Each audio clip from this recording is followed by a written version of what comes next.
All right. Welcome to another edition of Crush This a Monster Truck Podcast. This is Cheech. What's going on?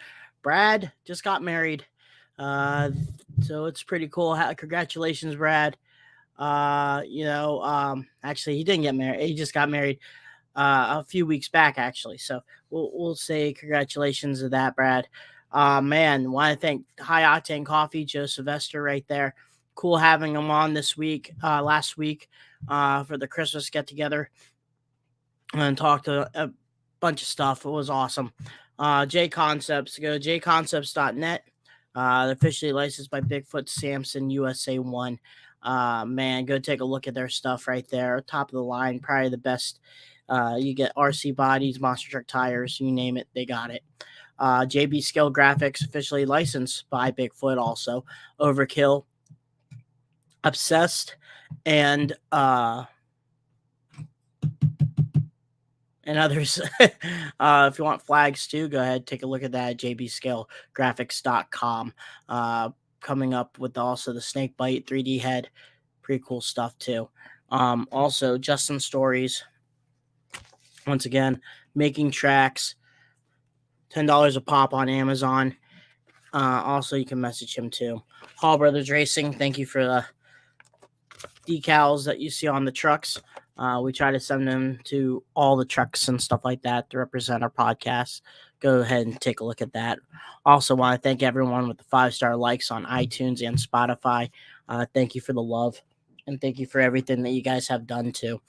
Also want to thank 6B Apparel, these hoodies. Go ahead, take a look at that stuff too. Also want to say, go to our spreadshop.com. Go ahead and take a look at that. T-shirts, hats, cups, mugs, decals also. You name it, we got it. Go to Crush This and Monster Truck Podcast, myspreadshop.com. And all others also, we have our ads and stuff like that. So we're excited about that too. And let's see.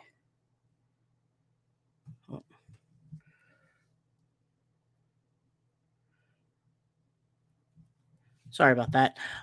We also, let's see here. Let's go back.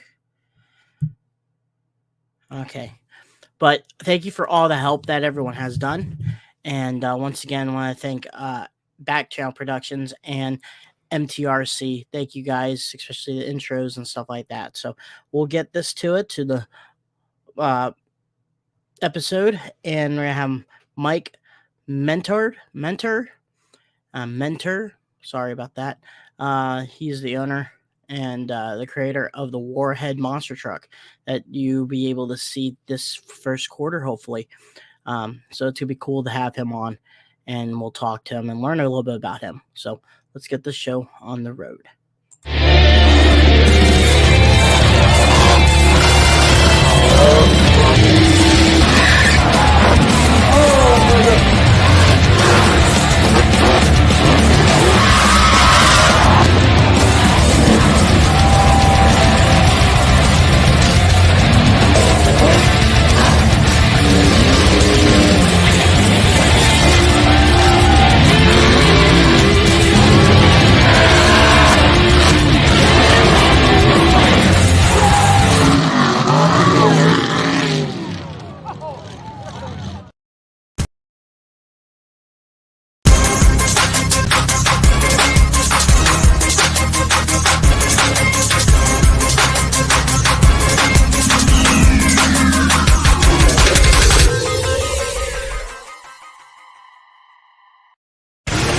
This isn't your typical motorsports podcast.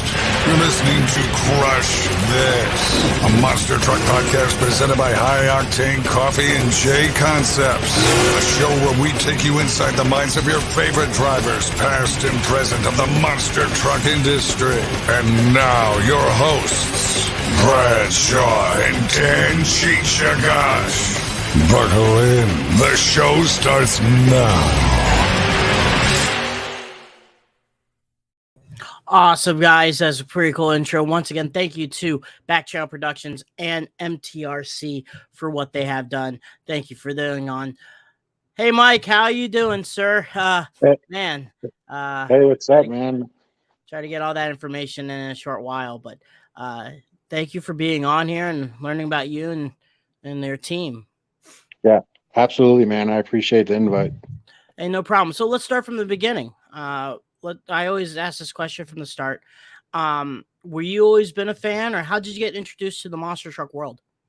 Man, that's like the ultimate question. But about 20 years ago, I went to my very first monster truck show, and it was at the Hampton Coliseum in Hampton, Virginia.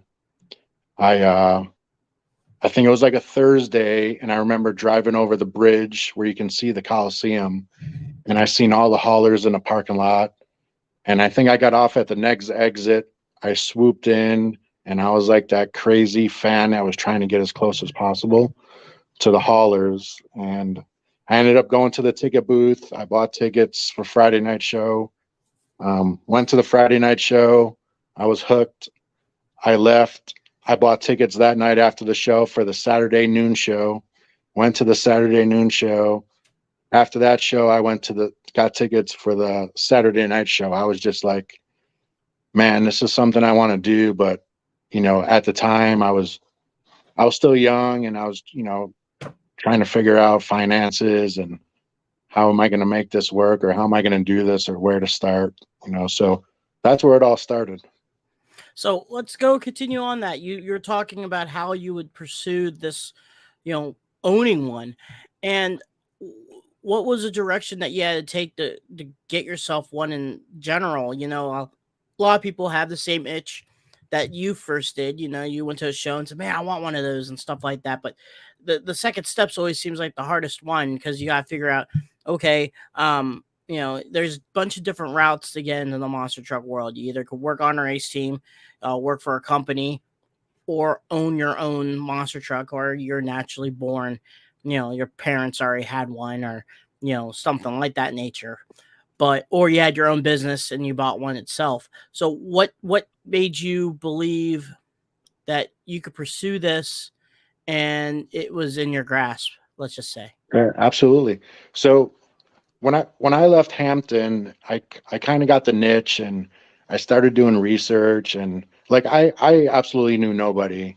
I barely knew like drivers, and I know who drove Gravedigger and stuff like that. But after that, it was kind of like this dream I had, but I couldn't achieve it because I wasn't making enough money. My house didn't have, I had a one car garage, and I knew that wouldn't work. I didn't have a commercial driver's license, all that fun stuff. So I kind of fast forward in my background, I grew up racing boats.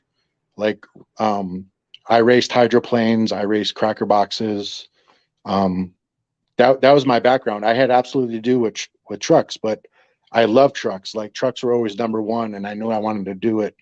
But I didn't have a plan. I had a plan, but like I just wasn't ready to jump in. I didn't have the finances. So I raced boats for like 6 years. 2009, I was national champion for the APBA. I was racing a flat bottom boat, a cracker box. And then I bought a hydroplane, my own hydroplane with a capsule, and I raced that a couple years. And I was always top three. And then that's when Mason came in the picture. And that's when the boat racing stuff kind of died. And after I won a championship, I kind of went back to plan one, which was, okay, I want to build this monster truck.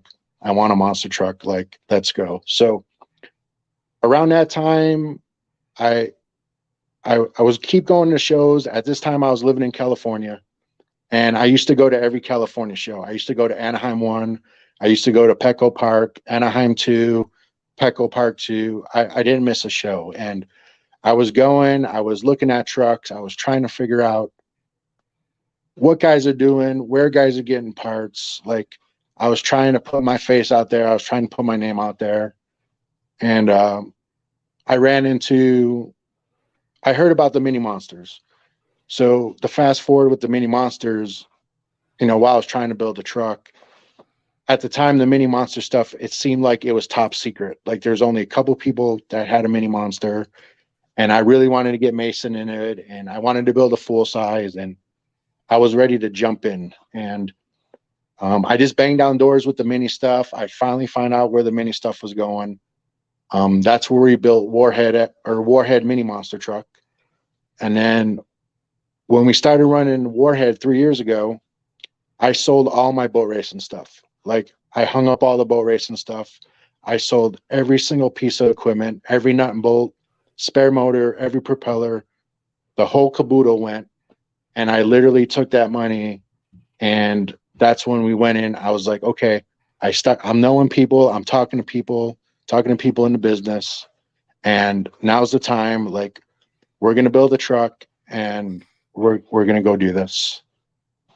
So we're gonna actually split a little bit from the monster truck world and learn about the boat racing. We had Scott Lidico on maybe like a year or so ago. He was, best to my knowledge, a good boat racer. For me, being average, where I was from in West Virginia, we always had the Formula One boats. They look like well, you would see a lot of river regattas and stuff like that at like the Ohio River or Allegheny, the Formula Ones. But I knew like the hydroplane, like Miss Budweiser or Miss Pico and stuff like that.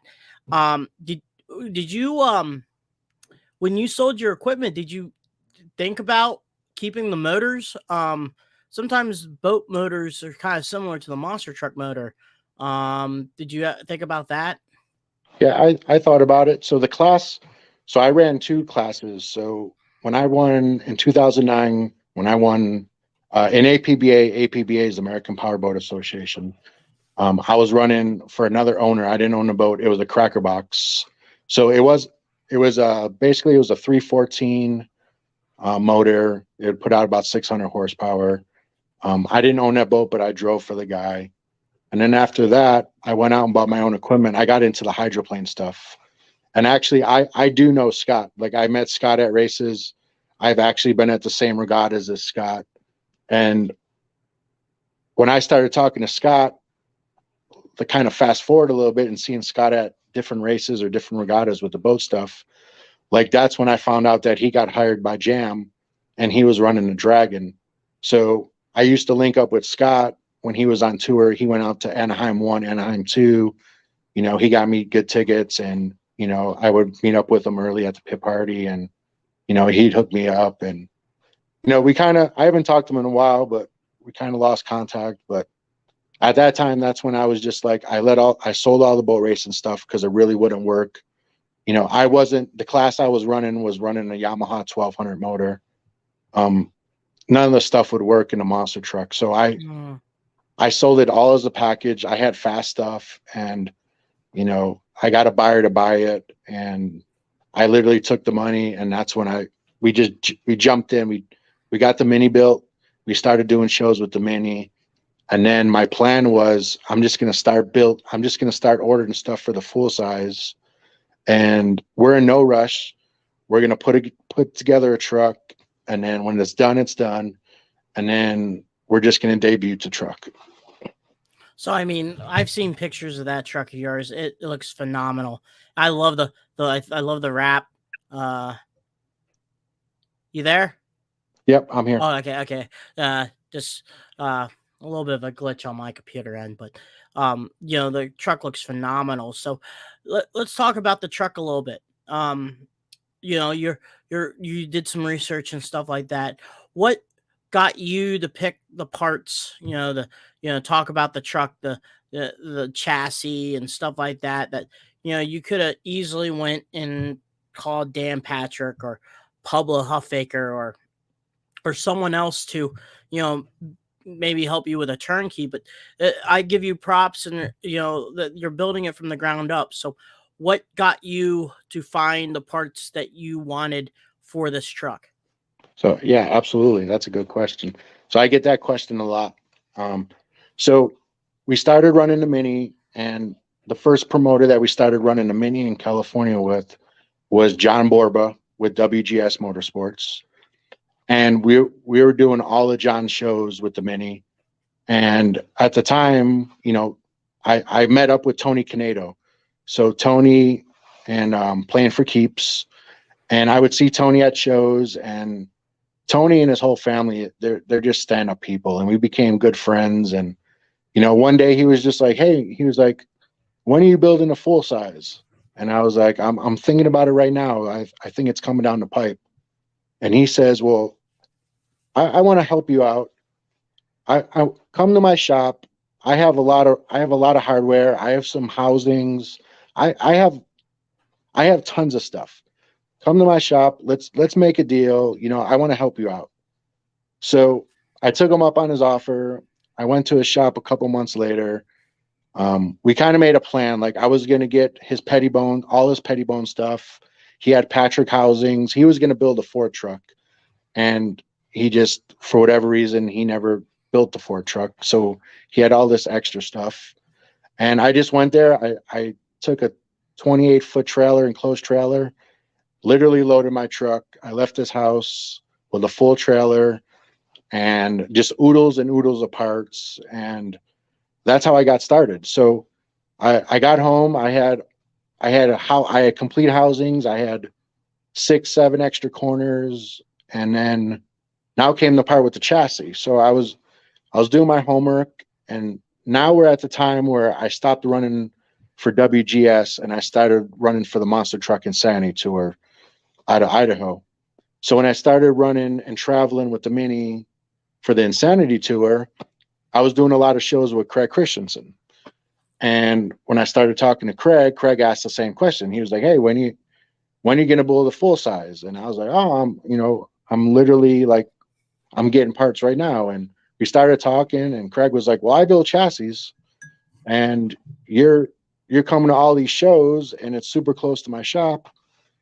I can build you a chassis, and then when you come out here to do a show, you can pick it up, take it home." And that's what I did. And the chassis got done. I picked it up from Craig, and I can honestly say after that, it's been long nights, long days, scratching my head, calling Dan Patrick twice a day, calling everybody and just asking for help and getting advice, or what should I do? And now I have this brand new piece in my shop, and everyone that's actually seen it up close is like, "Dude, like, this thing is over the top." Now I'm kind of curious too. Is what what's the story, the origin story of the name Warhead? So Warhead, when we started building the Mini, it came to the point where we needed a design. So I had talked to Jason Becker at Master of Faster Graphics, and I knew I was going to go with Jason. So we were trying to come up with a name, and I had the vision that, okay, we're going to get into the minis, and then eventually we're going to get into full size. So I was trying to think of a name that's going to stick. And how we came up with Warhead is, every monster truck show we went to, me and Mason were always like, my thing is I love the big air.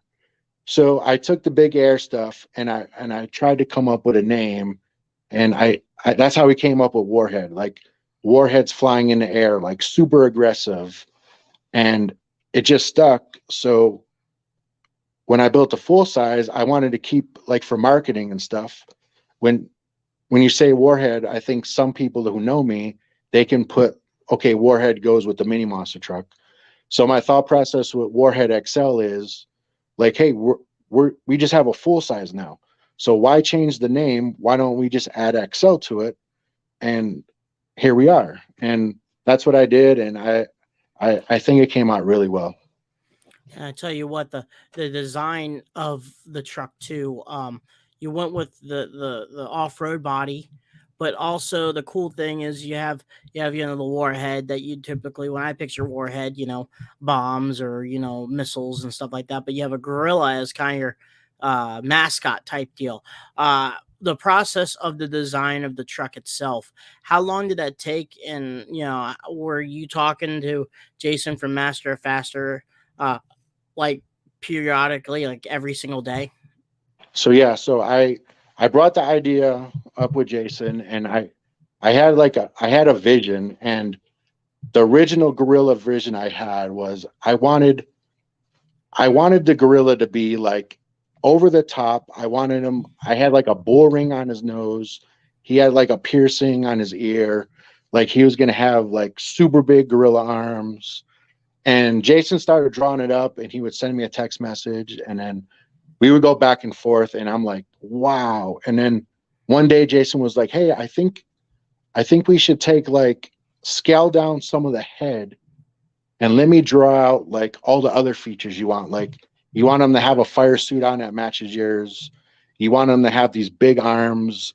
You want him to have the warhead like actually in his hands. And so he drew that up and he sent it to me, and he was like, what do you think? And I was like, oh dude, like this is it. Like the only change I made when he sent it the last time was we went with the helmet. So we kind of had the theme like, okay, warheads, it's kind of army-ish. And we had this crooked helmet on, like a military style helmet on the gorilla. And when we placed it on the truck and we mocked it up, like the helmet just wasn't like, I was like, hey, can you take the helmet off and let's see what it looks like without the helmet? And he did a rendering without it. And it was just it. Like I knew it was it. I was like, hey, what do you think? And he was like, well, I was waiting for you to get back to me, but I think this is it right here. And I said, let's go, let's do it. Like, let's finalize it. Let me get this over to my wrap guy and let's go. And that's what we came up with. We took some of the stuff off the Mini. Like if you look at the top of the roof on Mason's Mini on the Warhead design on the roof, it says this side up. That actual this side up is on top of the Raptor body on the full size also. That's pretty cool. And every new truck that's getting built, you gotta deal with the bugs and stuff like that. Did you get any test sessions? Did you drive it around? Did you did you guys have any roadblocks while building this truck? Yeah, so we're at a point where when I started building the truck and I ordered the chassis, I was living in California. So when I was living in California, Rick Swanson in Obsession Racing was probably about 50 minutes down the road when he lived in California. So fast forward a little bit, I'm running on a monster truck Insanity tour. I was literally traveling from California to Utah, Utah back to California every other weekend because I was doing shows with the Insanity tour. So I sold my house in California. I took a job with the Insanity tour and I moved to Idaho. And it just so happened like 2 months before that, Rick and Obsession sold his house in Menifee and he moved out to Idaho. So literally he's like an hour and a half away from my shop right now. And when I was moving, Rick had a trailer. Rick was in town picking up parts like 15 minutes from my house. So he came over, we talked, and he was like, hey, half of my trailer is empty right now. What if I take all your full size stuff? I'll take it to my shop and me and Eric will start putting your truck together. And then you can worry about moving, get situated, and then just come to my shop and we'll just have work days. And, if we have to work on your truck, we'll work on it without you there. And, we'll build it just like ours. And that's exactly what I did. And I don't know how many times I was over their house from 8 a.m. till 2 a.m. or I would leave at 8 a.m. my house and say, hey, let's work till 5 o'clock tonight. And then we look at the clock and it's like 1 a.m.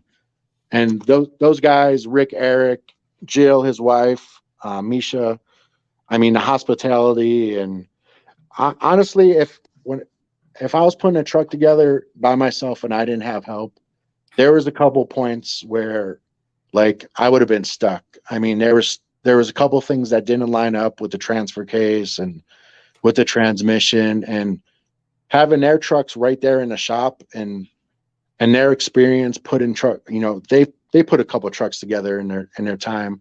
Rick's been doing this 30 plus years. They knew like, hey, like this isn't lining up. We need to take this off and we need to change this and we need to do this. And then boom, everything was good. So those guys, man, those guys really helped finish it. And I know they're happy to see the truck leave their shop. I saw the video of you guys. Your in cab video. I think it was the last video, recent video, not last video, but recent video. Mhm. And you know, the you're getting ready for your I think you're doing the full Insanity shows, right? Correct. All right. So get refreshed my mind. Caden Barry runs that, right? Or So yeah, helps so out. Caden, so Skylar and Brittany Nybar, they actually own the company. Caden also works for the company. Caden is basically like the VP of operations, and Hmm. Caden's the one that does all the bookings for trucks. He does all the contracts for shows and stuff like that. Gotcha. He's a cool cat. He came over to Oklahoma when we did a display with Raminator. So we're in the works of maybe doing one show with him. Well, I don't know quite yet, but Nice. uh, uh, we'll probably see you at one of these shows if it's finalized. I think it's the Oklahoma one. Oh, nice. It's not Edith, but it's another town. Is it Not Ada? I think Ada, it's Ada. Ada, yeah, Ada, Ada. and but still, Caden, I know him since, when he was working with Greg Witchenbach for Crustacean, and he was part of the Monster blog. So that's still pretty cool. And you have so many great people to help out. Rick and his son Eric and Bo, they helped out. Craig, Tony. When I was with Monster Jam, we saw him a lot. Around the 2015 season, stuff like that. So with that too, you're gonna have both. You're gonna have the full size and the mini touring together, correct? That's correct. Okay, so that's cool. Still be a family get together and stuff like that. And is there anything right now that you're thinking of the first event, the butterflies and stuff like that with this new truck that you're debut and stuff like that. And as being a driver, what do you have as your mentality focal point during the first show? Right. Good question. So here's the crazy thing. I never drove a monster truck before I built this truck. So I literally did everything I consider backwards. Like when I was doing all my homework, everyone wants to drive. I've learned everyone wants to drive a truck. Like some guys start off at crewing, some guys get a truck handed to them, some guys have no choice. It's in the family. I had none of that. This is what I want to do, and I just went out and got it. But I've tested the truck. We finished the truck. I tested the truck over at Obsession Racing.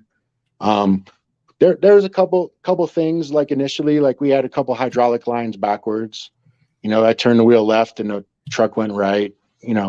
Just brand new truck stuff. The idle was a little high. We had to adjust the idle. We had to adjust the timing. A couple lines leaked on a transmission cooler. After running it for 10 minutes. But I ran the truck. I tested in the yard. Man, I can tell you that it just sounds ridiculous, and I didn't even really get on it because I was just trying to put some heat in the motor and kind of get the feel of it and see what this truck is going to do. And I think I looked at the tack and I maybe got it up to like $5,000, and it just felt like it was doing way more than $5,000. And I'm just ready. I'm excited. It's been a long time coming. I just posted on my Instagram my first shows in Klamath Falls in March for the Insanity Tour. And, I'm just going to go out and put the truck through its pace. I'm just going to learn. I'm going to get seat time. I'm not really trying to set the world on fire. What I want to do is I want people to come look at this truck and be like, man, this is a nice piece. I want it to be a super reliable piece. I want it to come out. My plan is I want to come out and put on a badass show, but at the same time, I don't want to KO my truck every show because, like, I'm an independent. You know what I mean? I'm working on spare parts, and I'm kind of building this empire, I say. But I want people to remember, like, man, we seen this truck. That truck is nice. It puts on an awesome show, and it drives back on the trailer. And we all know, things are going to break. There's going to be times where, you know, I might send it to the moon or whatever. But initially, I want to get the truck out there. I want people to see the truck. I want to put the truck through its pace, kind of get all the bugs out of it. And, each weekend just progress and progress and, just learn what the truck likes, what it doesn't like, kind of get wheel time, get seat time, and, just go out and have fun. I found out a lot that if you have a good performing truck and a reliable, strong truck, you'll get bookings because that's what a promoter wants is someone that put on a good performance, but also have a reliable and tough truck that will run multiple shows. We have those guys already in the monster truck world, like your Kohlers, Mikey Vodders, the full throttle guys. Those guys have what they want to destroy or destroy and put the trucks together back and together. But some of us, like my team that I'm running with Hall Brothers, we like to put a decent show, a competitive show, try to win racing, but be ready for the next event to do because sometimes it's like a 500-mile NASCAR race. Can the car last that long? It's kind of the same thing with the monsters. Can the truck last that long, but still put a good performance? And that's pretty cool that your mentality is like that. Right. And, I put all good stuff under the truck. I mean, when I say good stuff, I didn't skimp out. I didn't cut corners. Yeah, I'm running petty bones, but as much petty bone stuff that I got from Tony, like I have probably 10 champagnes. I probably have 6 corners. I have oodles of inner outer axles. I know everyone's going to Clark's, but it's just for me to get in the game and the deal that Tony made me and the amount of spare parts I have, I'm just going to run the petty bone stuff. And That's still and good. honestly, talking to people, doing fair shows, like I shouldn't have a problem. And I know everyone's running Clark's, but it's not like a jam show where every hit the truck's going 40 feet in the air. So I think I'll be fine. And then maybe after a year or two, maybe we'll steadily start buying Clark stuff and change it out. But right now, I'm just going to run what I have and just do what I can with stuff I have. Hey, there's a lot of good teams that are still running Pettibone. I mean, the Overkill Evolution truck that you see with Mikey Vodders, that's a Pettibone. Heavy hitters Pettibone. It's a lot of guys kind of outside Clark's been going after the Rockwells.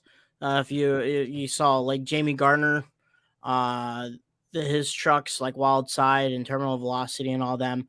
Um, Greg Witchenbach. Those guys run a little bit of the Rockwells, but Pettibone, those are still good. They're strong. Sure. And that's cool that you got some extra parts and stuff like that because there's a lot of guys that or teams that put so-called money into their trucks and they don't have any extra parts. That's what sometimes kills the monster people and sometimes the monster truck industry is they think that, oh, well, we can build a monster truck. Okay, so you do shows and you break a axle or you break a outer, but you don't have that parts. You know what I mean? That kills a team big time. And then when they build a second truck, they put all the spare parts they have in the first truck, they put on the second truck, and then they don't have spare parts for either truck. So Right. and then you see them flip over, the turnover is bad, or you debut a brand new truck and then people take a look at your trailer and you have no parts and you're bumming people for parts and stuff like that. And then, that just seems really, really bad. And, but if you do what you exactly did there, Mike, packed up everything and like I said, a good person has good people around them. And the way your story you're telling me right now, you have a lot of good people around you. And, Absolutely. and the people that are around you, I know for a fact will keep you on the straight path, narrow way, to be smart, in the monster truck world. Because Rich, Swanson has done he has done everything. He has owned a truck by himself independently. I mean, he still does. He had sponsor deals. He did, letting his truck do the Hollywood deal. He knows the business side front to back, and that guy will always help out. Same thing with Eric. Craig's been driving for 35 plus years. He just recently just stepped down, but still his grandson's gonna be driving and stuff like that. And that's another guy to pick his brain, and that's someone you have dealt with too. So uh, the crew that you have put yourself under, uh, you know, a lot of people would be jealous. You know what I mean? So, but still, I mean, you gotta be smart too with this, and it just seems like you're heading to that path. Right. Yeah. Everyone I crossed, whether it was, I ordered a lot of stuff from Dan Patrick, and, I ordered some stuff from Pablo, and I, I really haven't run across anyone that's really steered me wrong. I'm the type of person, if you know me, like I admit I don't know everything, but I have no shame asking the questions. If I don't know, I ask, and I don't get embarrassed asking, but you know, asking Rick like, hey, what should we do with this? Or asking Eric or calling Dan and be like, Dan, like I need shocks. I want to order your shocks. What should I get? Talk to me. And I just I wanted to build my first truck. I wanted to build a nice piece. I ultimately, like, I think this is everyone's goal. I wanted a reliable piece. Like, that's the thing. Like, I wanted, and I know that's kind of, they don't go hand in hand, but you know, I got a big 540 motor. Like, it's stout, but I don't have it turned up all the way. Like, I don't need it turned up for the fairground. Like, it's chipped. It's way enough power. And if I want, I can pull the chip out. I can throw another chip or not put a chip in there and just let it rev to the moon. That was my thing. I didn't want to rush. I wanted to do it right, and I wanted to put good stuff under there. So as I'm learning driving and getting seat time, I wasn't really fighting like a piece of junk truck, and I'm trying to learn how to drive. Like my front, I got an open front end, and I put a locker in the rear. So the whole plan with that is, like learning to drive the truck and seeing what the truck likes. Like, I think it's going to be less forgiving with an open front end, and it'll Hmm. still be fine. Like for Help you in fairground turning stuff. shows too. Yeah, absolutely. And then, as time progresses, maybe I take the open front end and put a locker in there, but we built the truck, and like I keep saying, I wanted it kind of easy for me to learn how to drive, not make it hard. But I want a reliable piece, and I want people to come to the show and be like, man, like we've seen that truck up close. That's a clean truck, man. Hmm. That truck's solid. Yeah, that's a missing art form too with the monster truck world. Is they're not going to see a lot anymore. Like occasionally, off the top of my head, back in the day, you would see Virginia Giant, or now today you'd be lucky enough to have, I could say Titan or Samson, as these nice looking trucks. The Halls are also the Raminator and stuff like that are nice. And, I think having a truck at the show is half the battle. If people take a look at your truck and that's going to be a nice piece, that's a beautiful piece, and you have people thanking you for that, that's half the battle. The second half is to show them that this truck can perform. Right. So when I debuted the truck last week and I posted on social media, I don't know how many private messages I got, but I got private messages from people like I never heard of. Just, hey man, like I seen your post, like I looked at your post, I zoomed in on your truck, like that thing looks badass, bro. Like we don't know each other, but the damn truck looks badass, man. It was over the top, the response I got, whether people were commenting, people were texting me, people were calling. They're like, dude, it it was just kind of like it was refreshing knowing like all the long nights and the frustration and the money spent ordering stuff and trying to figure all this out, and now the truck's finished and people are like, man, dude, that thing looks solid. And also the cool thing is every nut and bolt of that truck too. Not a lot of people get the chance to know every nut and bolt when they buy a truck from someone else. They're learning on the fly because the truck's at another show because they're trying to make money. Obviously, our goal is to make money in the industry, but knowing that if you're driving the truck and something breaks, you know what's broken. You know exactly how to fix it and put it back together because you put the truck together.